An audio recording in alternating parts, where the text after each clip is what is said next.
The fallout from a royal family photo. Princess Kate now admitting she edited an official image of her and her family before Kensington Palace released it yesterday. Well, here to answer questions is Dr. David Bickham, an expert on social media with Boston Children's Hospital. Good to see you, doctor.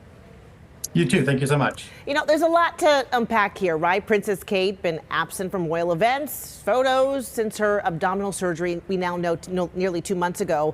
You know, no one is suggesting this photo is necessarily fake, but we do know it's manipulated. Do you think it's still a problem? I mean, I think what she's done is incredibly normal. I think we have to remember that, and this sort of brings to the forefront that everything that we see in social media is curated by the poster in some way.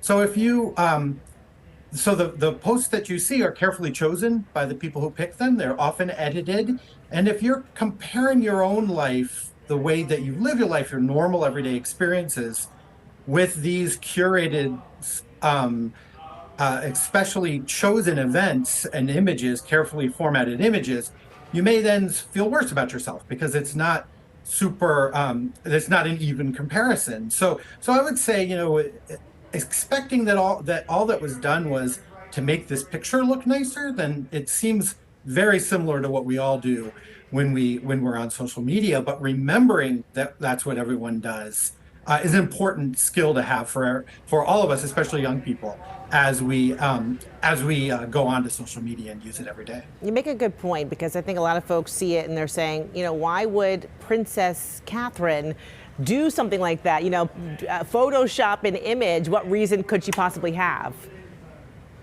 Well, I mean, I think that sort of the most famous and popular people have an image to maintain. And I think that those are the ones that are most likely to do these types of, to have careful control over the images that are sent out. So I think it's the least surprising that we would see a celebrity or a famous person have an altered image. Those are the people who have professionals taking their pictures all the time. And so if she's dealing with an image that isn't exactly you know, what she would want, then editing it seems, seems completely normal for her to do. Okay, of course, you know, our kids are growing up in this new world of manipulated images, right? What do you think parents need to know?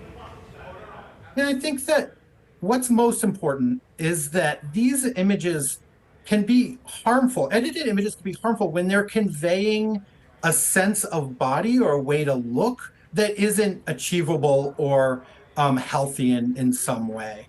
And that those kind of messages of this is a perfect body and this is what is everyone should look like are the times when we can really make ourselves or our kids feel bad about how they look. So parents, the best thing you can do is counter that messaging with your own messaging about how you love your kids no matter what, and that it's not about their body, and to not focus on the way they look when you create nicknames for them or talk to them, but focus on other things and other skills that they have.